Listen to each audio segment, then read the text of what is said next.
Beberapa waktu terakhir jumlah tokoh populer namanya beredar karena digadang-gadang mengisi kabinet Prabowo Gibran. Di antaranya ada Airlangga Hartarto, Agus Gumiwang, Lodewijk Friedrich Paulus, Mutia Hafid, dan Nurul Arifin dari Partai Golkar. Ada pula nama Agus Harimurti Yudhoyono atau AHY dan Hinca Panjaitan dari Partai Demokrat, serta Zulkifli Hasan dan Eko Patrio dari Partai Amanat Nasional atau PAN. Selain itu, ada nama Sufmi Dasko Ahmad, Marwarar Sirait, Budiman Sujatmiko, dan Ferry Juliantoro dari Partai Gerindra. Parpol pengusung Prabowo Gibran pun mengklaim kader yang akan menjadi menteri sudah mumpuni dan mampu. Namun bagaimana informasi kabinet dari Ring 1, parpolnya presiden mendatang, Partai Gerindra? Ketua Harian Partai Gerindra Sufmi Dasko Ahmad mengungkapkan pembahasan nama-nama yang akan berada di kabinet belum selesai.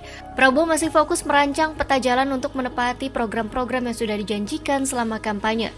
Dasko juga masih enggan mengungkapkan nama-nama yang sudah disodorkan oleh partai pengusung kepada Prabowo. Namun ia menegaskan siapapun yang sudah berjuang memenangkan Prabowo di Pilpres 2024 pasti bakal dipertimbangkan untuk masuk di kabinet mendatang.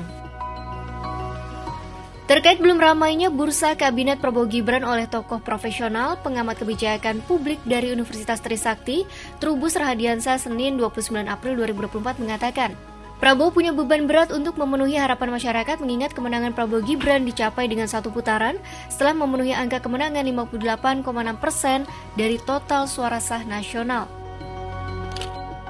Prabowo harus berkaca pada Kabinet Indonesia Maju yang dipimpin oleh Presiden Joko Widodo. Menurut dia, dari Kabinet Jokowi justru ada dua menteri yang menjadi tulang punggung pembangunan.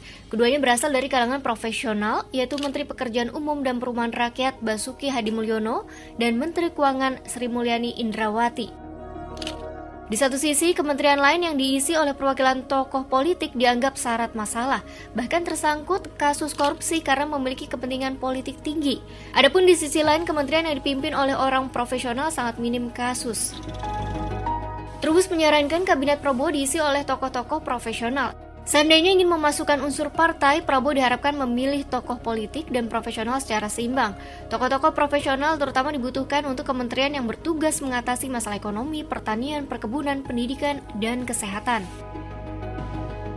Senada dengan hal itu, pengamat kebijakan publik Agus Pambagio menyampaikan mencari komposisi ideal kabinet memang sulit tetapi harus diupayakan. Menteri seharusnya berasal dari kalangan profesional, sebab menteri yang berasal dari partai politik cenderung lebih sering memikirkan kepentingan partainya. Akan lebih baik jika Prabowo menempatkan teknokrat untuk posisi khusus di kabinet, bukan tokoh yang berasal dari partai politik.